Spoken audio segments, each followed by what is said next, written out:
नमस्कार दोस्तों। डेट आज की 21 फरवरी 2026 है। स्वागत है आपका एटोएल डिस्कशन में। आज देखो सैटरडे है। द हिंदू में दो इंपॉर्टेंट इश्यूज आए हैं, दोनों को हम डिस्कस करेंगे। सबसे पहला आर्टिकल हम डिस्कस करेंगे जेनजी से संबंधित। जेनजी जो जनरेशन है बाकी जनरेशन से कैसे अलग है और इससे पॉलिटिक्स पे क्या इम्पैक्ट पड़ रहा है। जेनजीज की जो वैल्यूज है ना, उन वैल्यूज का पॉलिटिक्स पे क्या इम्पैक्ट पड़ रहा है वो जानेंगे। फिर भाषा से संबंधित आर्टिकल हम डिस्कस करेंगे कि मदर टंग लैंग्वेज में सिखाना क्यों जरूरी है। तो ये दोनों इंपॉर्टेंट आर्टिकल्स हैं, दोनों हम डिस्कस करेंगे। इसके बाद नेक्स्ट आर्टिकल देखो, जैन जी से संबंधित है। देखो बेसिक से शुरुआत करते हैं। राइटर बोलते हैं कि देखो पिछले काफी समय से ना दुनिया में एक प्रॉब्लम चल रही है जिसको ना पॉलिटिकल साइंस में एक वर्ड देते हैं, डेमोक्रेटिक बैकस्लाइडिंग। ये वर्ड आप यूज कीजिएगा आंसर राइटिंग में, डेमोक्रेटिक ब्लैक स्लाइडिंग। क्या मतलब है इस वर्ड का? मतलब देखो जो चुनी हुई सरकारें हैं ना, धीरे धीरे तानाशाह सरकारें बन रही हैं।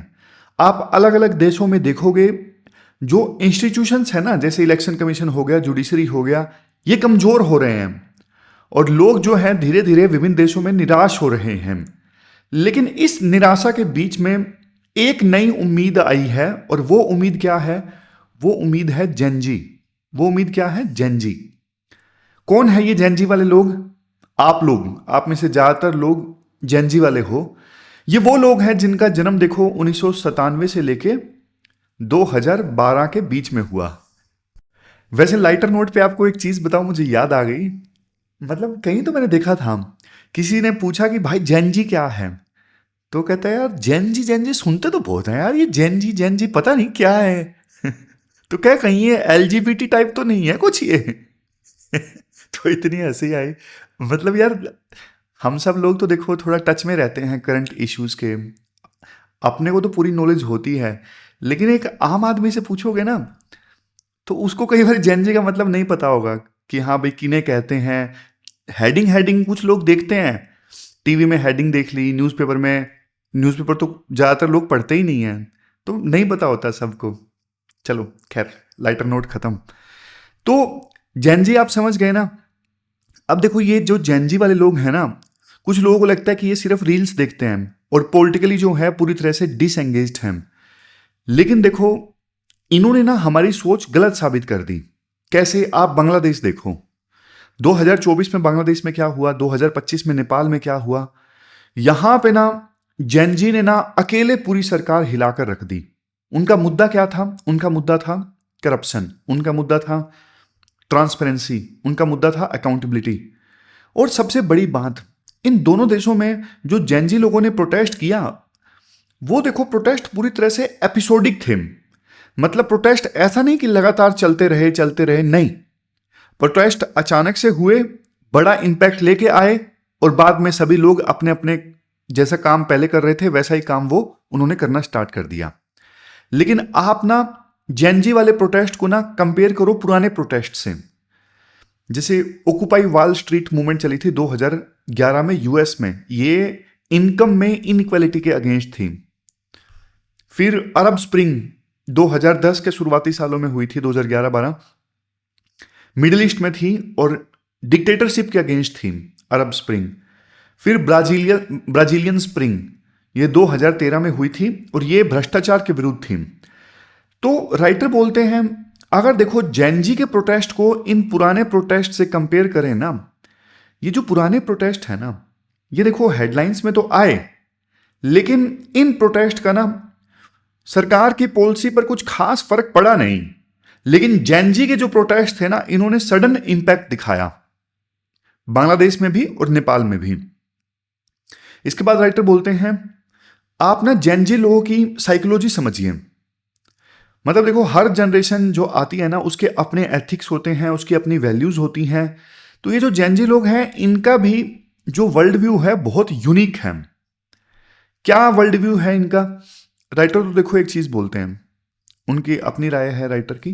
राइटर बोलते हैं जो जेनजी लोग हैं ना, ये दो चीजों में विश्वास करते हैं। पहला क्या है? Radical individualism. रेडिकल इंडिविजुअलिज्म का मतलब क्या है वो आपको बताऊंगा। दूसरी चीज जिसमें ये लोग विश्वास करते हैं, सोशल इनडिफरेंस। सोशल इनडिफरेंस ये इनका वर्ल्ड व्यू है। मतलब राइटर के अनुसार जो ये जेनजी लोग हैं ना, ये अपने आप में मस्त रहते हैं। जो इंडिविजुअलिज्म वाले लोग होते हैं ना, वो अपने आप में मस्त रहते हैं और इन्हें ना बाकी दुनिया की ज्यादा फिक्र नहीं होती। तो ऐसे लोग जिनको समाज की, बाकी दुनिया की फिक्र नहीं होती, वो होते हैं सोशल इनडिफरेंस। मतलब उदासीनता है, बाकी जगह क्या चल रहा है उनको फर्क नहीं पड़ता। तो इनका जो नजरिया है ना, मतलब एक अच्छी चीज ये है क्योंकि ये अपने आप में मस्त हैं और बाकी दुनिया में क्या चल रहा है इन्हें फर्क नहीं पड़ता। तो इन दोनों चीजों का ना एक बड़ा फायदा भी है। बड़ा फायदा क्या है, ये जो जेनजी वाले लोग हैं ना, बायस्ड नहीं है किसी आइडियोलॉजी के प्रति, क्योंकि ये सब चीजों से दूर है। इसलिए इनमें ना प्रिजुडाइज नहीं है, किसी के प्रति भेदभाव नहीं है। तो इनका जो नजरिया है ना वो क्लीन है जेनजी लोगों का। ये इतिहास के चश्मे से नहीं देखते दुनिया को। समझ गए? मतलब समझ गए? ये जो जेनजी लोग हैं ना, ट्रेडिशनल वर्ल्ड अफेयर्स में ज्यादा घुसते नहीं हैं। देखो जो पुरानी जनरेशन थी ना, वो दूत की तरह बिहेव करती थी। दूत मतलब आइडियोलॉजी को लेके जाना है बाकी लोगों के पास में, चाहे वो आइडियोलॉजी लिबरलिज्म हो या फिर कम्युनिज्म हो, वो इन्फ्लुएंस करने की कोशिश करते थे। लेकिन जेनजी लोग जो है ना वो एग्जाम्पलर हैं। ये फर्क आप समझिएगा। ऐसे में लिखना हो या फिर कहीं और लिखना हो ना, पूरा अरे भाई पुरानी जो जनरेशन थी वो थी एमिसरी की तरह, समझ गए, दूध की तरह। लेकिन ये जेनजी लोग जो है ना ये एग्जाम्पलर हैं। एग्जाम्पलर मतलब वो ना एग्जाम्पल सेट करते हैं, अपने पर्सनल कंडक्ट में ना पॉलिटिकल होते हैं।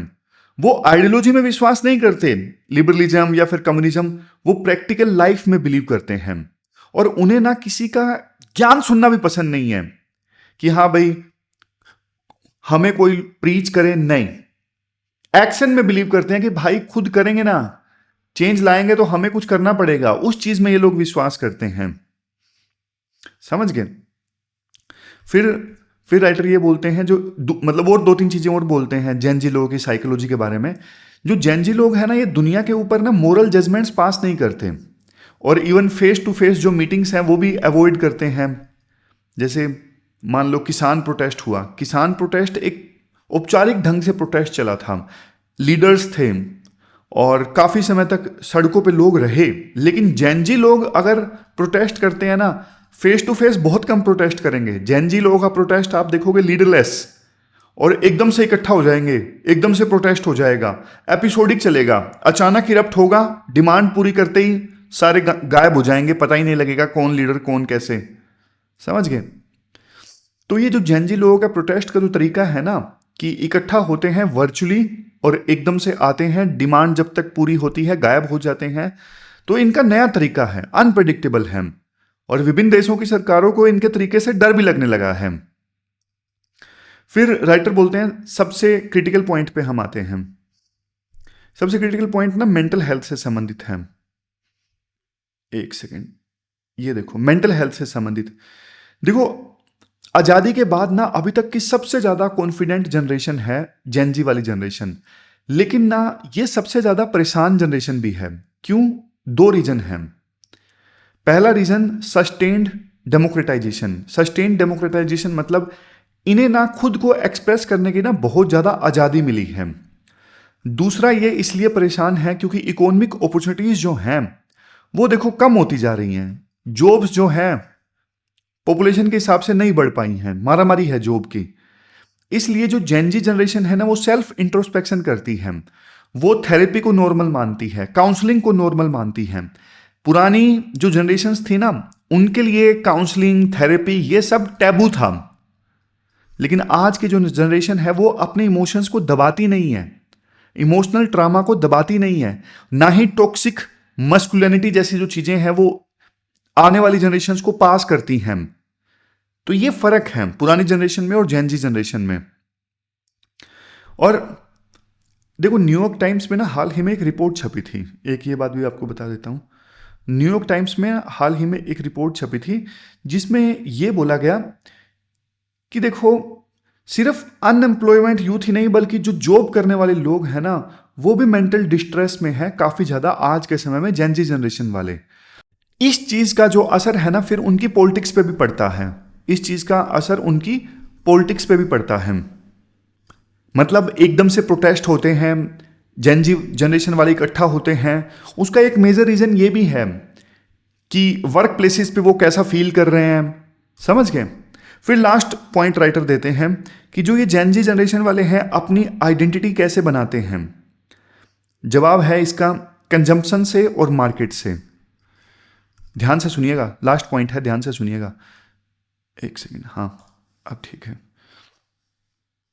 देखो ट्रेडिशनल जो जनरेशन्स रही ना, पुरानी जनरेशन्स, वो अपनी आइडेंटिटी किससे बनाते थे? कोई कास्ट से बनाता, कोई रिलीजन से बनाता। लेकिन आज की जो जेन जी जनरेशन है ना, वो अपनी आइडेंटिटी कास्ट या रिलीजन से नहीं बनाती, वो कंजप्शन और मार्केट से बनाते हैं। जैसे मैं आपको एग्जांपल देता हूं, जैसे एक ना लेटेस्ट आईफोन क्लास है, लोग जो ना लेटेस्ट आईफोन खरीदते हैं और वो जो है अपने आप को साबित करते हैं कि देखो मेरे पास लेटेस्ट आईफोन है। उनके लिए कास्ट मायने नहीं रखती, धर्म मायने नहीं रखता, लेकिन मेरे पास में लेटेस्ट आईफोन है ये मायने रखता है। आज की जो जेन जी जनरेशन है वो ज्यादा सेकुलर है, वो ज्यादा सेकुलर है, ज्यादा इनवर्ड लुकिंग है, अपने आप में सिमटी हुई है और हाइपर नेशनलिस्ट नहीं है। मतलब जेन जी जनरेशन का जो नेशनलिज्म है ना, वो पास्ट ग्लोरी पर डिपेंड नहीं करता। जेन जी जनरेशन का जो नेशनलिज्म है ना, वो फ्यूचर पॉसिबिलिटीज पे डिपेंड करता है कि फ्यूचर में हमारे देश में क्या हो सकता है। फ्यूचर में जेन जी जनरेशन का नेशनलिज्म फ्यूचर पे फोकस करता है, ना कि पास्ट ग्लोरी पर। तो कुल मिला के देखो, ये सारी बातें बोल के राइटर ये बोलते हैं कि जो जेन जी जनरेशन है भाई, इनको अंडर एस्टिमेट मत करना। ये जो जनरेशन है ना, ये हमारी पुरानी जो उम्मीदें हैं उन पे पानी फेर सकती है और अचानक से ऐसे सॉल्यूशन ला सकती है जो हमने कभी सोचे भी नहीं होंगे। तो ये पूरा आर्टिकल हमने डिस्कस किया जेन जी जनरेशन से संबंधित। चलते हैं आगे। इसके बाद नेक्स्ट आर्टिकल देखो, इंडिया में ना लैंग्वेजेस से संबंधित है। आप ना सिलेबस में जीएस पेपर 1 इंडियन सोसाइटी और GS paper 2 education and social justice से इस आर्टिकल को रिलेट कर सकते हो। ये सारे जो एस्पेक्ट्स हैं इस आर्टिकल में हम डिस्कस करेंगे। सबसे पहले ना राइटर एक एग्जांपल देते हैं। मान लो एक छोटा सा बच्चा है, रामू। हम तो महेश का एग्जांपल लेते हैं, राइटर ने रामू का लिया है। छोटा सा बच्चा है रामू, वो देखो एक ट्राइबल गांव में बड़ा हुआ है और उसने ना दुनिया को अपनी लोकल भाषा में समझा है। जो भी ट्राइबल लैंग्वेज है ना, उस ट्राइबल लैंग्वेज में उस बच्चे ने ना पूरी दुनिया को समझा है। अब वो पहली बार स्कूल में जाता है, फर्स्ट डे है उसका स्कूल में। टीचर आती है और एक ऐसी भाषा में बोलती है जो रामू ने ना कभी सुनी नहीं है। मतलब हिंदी में बोलती है या फिर इंग्लिश में बोलती है, जो भी है। तो रामू का दिमाग, आप बताओ क्या चलेगा उस समय? नहीं चलेगा। वो कंफ्यूज हो जाएगा, उसे डर लगने लगेगा, वो आइसोलेट हो जाएगा। नेल्सन मंडेला ने ना एक बहुत बढ़िया बात बोली। उनका एक कोट है। कोट क्या है? अगर आप किसी व्यक्ति से, किसी इंसान से उस लैंग्वेज में बात करते हो ना जो वो समझता है, तो उसके दिमाग में जाता है। लेकिन अगर आप उस व्यक्ति से उसकी खुद की लैंग्वेज में बात करते हो ना, तो वो चीज उसके दिमाग में नहीं जाती, वो चीज उसके हार्ट में जाती है, वो चीज उसको छू जाती है, दिल में जाती है। और इंडिया में तो आपको पता है इतनी सारी लैंग्वेजेस हैं। इंडिया में इतनी सारी लैंग्वेजेस हैं जितनी तो देखो एक कॉन्टिनेंट में होती है, महाद्वीप में होती है। 2011 के सेंसस के हिसाब से ना इंडिया में 1300 से ज्यादा मदर टंग्स हैं, 1300 से ज्यादा। और देखो 121 तो कॉन्स्टिट्यूशनली रिकॉग्नाइज्ड लैंग्वेजेस हैं। अब ये कोई छोटा मोटा डेटा नहीं है, ये हमारे देश की ताकत है, समझो इस चीज को। मतलब लेकिन देखो मैं आपको बताऊं, जब देखो एक भाषा मर जाती है ना, मर कैसे जाती है कि उसको बोलने वाले लोग बचे ही नहीं, उस भाषा को अब बोला ही नहीं जाता लोगों के द्वारा, तो ना हम सिर्फ ऐसा नहीं कि कुछ शब्द खो देते हैं, बल्कि हम ना एक पूरा वर्ल्ड व्यू खो देते हैं, एक नजरिया खो देते हैं जो उन लोगों में था जो उस भाषा को बोलते थे, लेकिन अब वो भाषा नहीं बोली जाती है। समझ गए? मैं फिर से बोलता हूं, जब देखो कोई लैंग्वेज खत्म हो जाती है ना, जब कोई लैंग्वेज खत्म हो जाती है तो यूं मान के चलो सदियों से जो एक्यूमुलेटेड यानी इकट्ठा हुई नॉलेज थी ना, वो खत्म हो जाती है जब एक भाषा खत्म होती है। इसलिए भाषा को बचाना ये सिर्फ ऐसा नहीं कि हमें सिर्फ अपनी कल्चर को बचाना है, ये मतलब है भाषा को बचाने का। नहीं, भाषा को बचाना ये एक एजुकेशनल इशू भी है, ये नॉलेज बचाने का भी इशू है। तो प्रॉब्लम बताते हैं राइटर, कोर प्रॉब्लम है क्या। देखो अगर हम पूरे वर्ल्ड के हिसाब से देखें ना, तो करीब देखो 250 मिलियन बच्चे ऐसी भाषा में पढ़ते हैं जो उन्हें समझ ही नहीं आती। ये देखो 250 मिलियन बच्चे ऐसी भाषा में पढ़ते हैं जो उन्हें समझ में ही नहीं आती है। इंडिया की बात करें तो एनसीईआरटी 2022 का डेटा है और ये डेटा कहता है कि 44% यानी 44% बच्चे जब स्कूल में एंटर करते हैं ना, तो उनकी मदर टंग और स्कूल का जो मीडियम ऑफ इंस्ट्रक्शन है वो दोनों अलग अलग होते हैं। मतलब बच्चे की मदर टंग अलग होती है और स्कूल में जिस लैंग्वेज में इंस्ट्रक्शंस दी जा रही हैं वो अलग होती हैं। और ये प्रॉब्लम ना 44% बच्चे फेस करते हैं। और इसका असर जानते हो क्या होता है? इसका असर देखो ये होता है, बच्चा मैथ या फिर साइंस समझने के बजाय ना पहले उस नई भाषा को डिकोड करने में अपना समय लगाना स्टार्ट कर देता है, अपनी सारी एनर्जी लगाना स्टार्ट कर देता है। तो सारा एनर्जी तो उसकी नई भाषा समझने में लग गई, वो मैथ या साइंस में उसका इंटरेस्ट ही नहीं जग पाता, वो बाकी बच्चों से इन्फीरियर फील करने लगता है। और इसी वजह से तो फिर बच्चों की फाउंडेशनल लिटरेसी और न्यूमरेसी है ना, मतलब बेसिक पढ़ना लिखना और गुना भाग करना, वो चीजें उनकी कमजोर रह जाती हैं। और फिर इस चीज का देखने को मिलता है डोमिनो इफेक्ट। मतलब जब आपको पता है, देखो बेसिक्स अगर वीक होंगे तो लर्निंग गैप बढ़ता जाएगा, नींव ही कमजोर हो गई ना तो बच्चा आगे कैसे सीखेगा, फिर उसका कॉन्फिडेंस गिरता जाता है और फाइनली फिर बच्चा स्कूल से ड्रॉप आउट कर देता है। उसे लगता है यार मुझे कुछ समझ तो आ नहीं रहा है, इससे अच्छा तो मैं कुछ काम धंधा कर लूं। समझ गए? और राइटर बोलते हैं देखो कॉलोनियल टाइम से ना एक माइंडसेट उस समय बन गया था कि इंग्लिश ही क्वालिटी एजुकेशन दे सकती है। लेकिन देखो रिसर्च बिल्कुल उल्टा कहती है, ऐसा नहीं है कि रिसर्च इंग्लिश जो है सिर्फ क्वालिटी एजुकेशन दे सकती है, ये गलत चीज है। तो सॉल्यूशन क्या है राइटर? अब सॉल्यूशन की बात करते हैं। देखो राइटर का सॉल्यूशन है mother tongue based multilingual education, यानी MTBMLE। ये राइटर का सॉल्यूशन है। सिंपल शब्दों में बताता हूं। देखो बच्चों की जो अर्ली स्कूलिंग है ना, यानी शुरुआती पढ़ाई है, वो उसकी मातृभाषा में होनी चाहिए, उसकी घर की लैंग्वेज में, उसकी मदर टंग में होनी चाहिए। जब उसकी फाउंडेशन स्ट्रोंग हो जाए ना, जब उसकी फाउंडेशन स्ट्रोंग हो जाए तब जाके उसे दूसरी जो भाषाएं हैं, चाहे वो स्टेट लैंग्वेज हो या फिर नेशनल लैंग्वेज हो या फिर इंग्लिश हो, ये लैंग्वेजेस उसे बाद में इंट्रोड्यूस की जाएं। लेकिन जब तक उसकी फाउंडेशन स्ट्रोंग नहीं हो जाती, उसकी मातृभाषा में ही उसकी फाउंडेशन स्ट्रोंग की जाए। समझ गए? मतलब देखो बच्चे ना तब सबसे अच्छा सीखते हैं जब वो अपने आप को और अपने आसपास की दुनिया को ना अपनी भाषा में रिलेट कर रहे हैं, तब वो सबसे बेस्ट तरीके से सीखते हैं। फिर एक यूनेस्को की रिपोर्ट का भी जिक्र किया जाता है। देखो 21 फरवरी यानी आज का जो दिन है ना, आज का जो दिन है वो इंटरनेशनल मदर डे के रूप में मनाया जाता है। और इस बार की थीम क्या है? इस बार की थीम है youth voices on multilingual education. मतलब देखो जब यूथ की भाषा क्लास में वैल्यू की जाएगी ना, तभी देखो यूथ जो है वो सोसाइटी में कॉन्फिडेंट होकर पार्टिसिपेट कर सकेंगे। तो ये थीम है इस बार की, इस थीम पे फोकस है। देखो यूनेस्को ना हर साल इंडिया के लिए ना स्पेशल एक रिपोर्ट निकालता है, state of the education report, और 2025 में ना उसका 7वां एडिशन आया। अब इसी रिपोर्ट का टाइटल है भाषा मैटर्स। क्या टाइटल है इस रिपोर्ट का? टाइटल ये देखो, भाषा matters, mother tongue and multilingual education. अब देखो ये रिपोर्ट ना पूरे वर्ल्ड में भी ये प्रूव करती है और हमारे देश के लेवल पे भी ये प्रूव करती है कि अपनी भाषा में पढ़ाना मतलब ये सिर्फ एक पढ़ाने का तरीका नहीं है, it's not just a method. अपनी भाषा में पढ़ाना ये लर्निंग आउटकम को ना पूरी तरह से ट्रांसफॉर्म कर देता है। ये ग्लोबल लेवल पे भी साबित हुआ है, नेशनल लेवल पे भी साबित हुआ है कि अपनी भाषा में पढ़ाया जाए तो उसका लर्निंग आउटकम टोटली डिफरेंट आएगा। और देखो ऐसा नहीं है कि इंडिया जो है वो चुप करके बैठा है, इंडिया कुछ कर नहीं रहा है।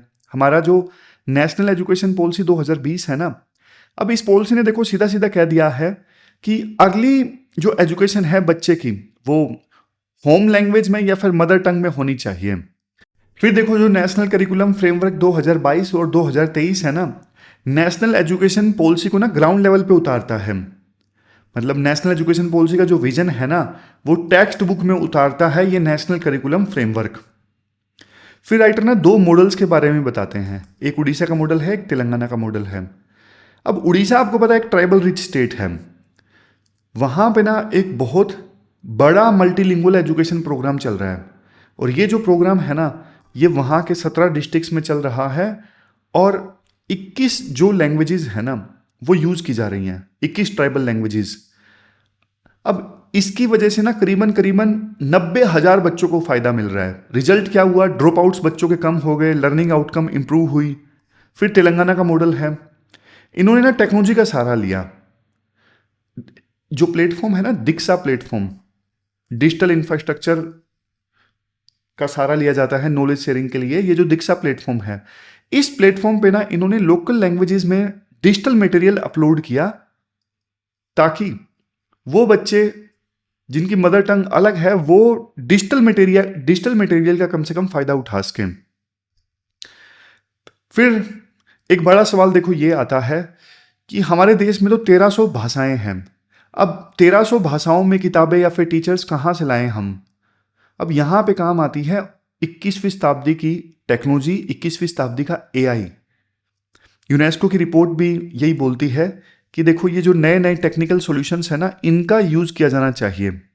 कुछ इंपॉर्टेंट इनिशिएटिव्स जैसे आप देखिए पीएम ई विद्या है। ये क्या है, ये ना एक अम्ब्रेला प्रोग्राम है। इस अम्ब्रेला प्रोग्राम के अंदर ना बहुत सारे जो अलग अलग डिजिटल इनिशिएटिव्स है ना, सबको एक छत के नीचे लाया गया है। जैसे ऑन एयर एजुकेशन प्रोग्राम है, डिजिटल प्रोग्राम और कोई चल रहा है, सबको एक छत के नीचे लाया गया है पीएम ई विद्या प्रोग्राम के अंदर। आदिवाणी है, ये क्या है, ये देखो एक नेशनल कंसोर्टियम के द्वारा बनाया गया एक प्लेटफॉर्म है, एक वेबसाइट है जो स्पेशली देखो ट्राइबल लैंग्वेजेस को, रेयर लैंग्वेजेस को प्रिजर्व करने की कोशिश करता है। नेक्स्ट भाषिनी है। भाषिनी क्या है, भाषिनी देखो ये इंडियन गवर्नमेंट का ना अपना खुद का एआई ट्रांसलेशन टूल है। ये जो भाषा से रिलेटेड डिजिटल सर्विसेज है ना वो प्रोवाइड करता है। फिर एआई फॉर भारत है, ये कम्युनिटी ड्रिवन टेक इनिशिएटिव है। अब ये जो एआई फॉर भारत है ना, ये एआई मॉडल्स बनाते हैं। इन एआई मॉडल्स की सहायता से ना मतलब ऐसी लैंग्वेजेस जो लुप्त हो सकती हैं उनको डॉक्यूमेंट किया जाता है और लोकल लैंग्वेजेस में टीचर्स को कंटेंट दिया जाता है जिसको वो यूज कर सकें। इसके बाद नेक्स्ट जो ये रिपोर्ट आई है ना भाषा मैटर्स, इसमें कुछ सजेशंस दिए जाते हैं। यूनेस्को की रिपोर्ट आई है भाषा मैटर्स जिसकी मैंने बात की। अब इसमें कुछ सजेशंस दिए जाते हैं। सबसे पहले हर स्टेट की ना अपनी एक क्लियर पॉलिसी होनी चाहिए मदर टंग लैंग्वेज से संबंधित। दूसरा, ऐसे टीचर्स भर्ती करो देखो जो लोकल भाषा में बोलते हो और उनकी जो ट्रेनिंग वगैरह है ना, टीचर से पहले की जो ट्रेनिंग होती है वो ऐसी होनी चाहिए कि ना ताकि वो मल्टीलिंगुअल क्लासरूम को ना हैंडल कर सकें बढ़िया ढंग से। नेक्स्ट क्वालिटी से संबंधित पॉइंट है, सिर्फ देखो आप ना भाषा पे फोकस मत करो, जो असेसमेंट है ना, टेस्ट वगैरह हैं, जो बुक्स वगैरह हैं, वो भी लोकल कल्चर के हिसाब से होनी चाहिए। नेक्स्ट, आप ना गांव वालों को और पेरेंट्स को ना इस चीज का हिस्सा बनाओ ताकि वो भी पार्टिसिपेट करे कि हाँ हमारे बच्चे को लोकल भाषा में सिखाया जाएगा। फिर आप इन्वेस्टमेंट करो, मतलब लैंग्वेज टेक में ना और ज़्यादा इन्वेस्टमेंट आनी चाहिए, कंटिन्यूस फंडिंग आनी चाहिए। और सबसे लास्ट में मिशन रिपोर्ट देखो ये कहती है कि national mission for mother tongue based multilingual education, ये मिशन बहुत ज़रूरी है ताकि देखो अलग अलग मिनिस्ट्रीज, एनजीओज और tech companies, even research institutions सब एक साथ मिलके इन छोटे छोटे प्रोजेक्ट्स को ना एक बड़े बदलाव की ओर ले जा सकें। तो ऐसा नेशनल मिशन हमें लॉन्च करना जरूरी है। लास्ट में तो राइटर यही बोलते हैं, देखो बच्चा जब अपनी लैंग्वेज में सीखता है ना तो इक्विटी आती है, क्योंकि अपनी लैंग्वेज में सीखेगा तो वो ज़्यादा बढ़िया से सीखेगा, वो ज़्यादा बढ़िया से एजुकेशन प्राप्त करेगा, ज़्यादा अच्छे से उसकी जॉब लगेगी। समझ गए? तो एक बैरियर जो है कि उसको चीज़ें समझ में नहीं आती, वो बैरियर टूटता है, वो जिंदगी में आगे बढ़ता है, उसकी सेल्फ एस्टीम जगती है, कॉन्फिडेंस डेवलप होता है लाइफ में। तो इसलिए ये जो हमने इशू डिस्कस किया ना कि मदर टंग में सिखाया जाए या फिर होम लैंग्वेज में सिखाया जाए, बहुत जरूरी है। तो ये पूरा आर्टिकल हमने डिस्कस किया। चलते हैं आगे। क्वेश्चन देख लीजिए जो आपको अटेम्प्ट करना है आज देखो ये क्वेश्चन आपको अटेम्प्ट करना है 250 वर्ड्स में, 15 मार्क्स का ये क्वेश्चन है। तो ये थी हमारी आज की डिस्कशन। कल मिलते हैं फिर से एक नई डिस्कशन के साथ। तब तक आप अपना ध्यान रखिए, अच्छे से पढ़िए। Thank you very much for discussion.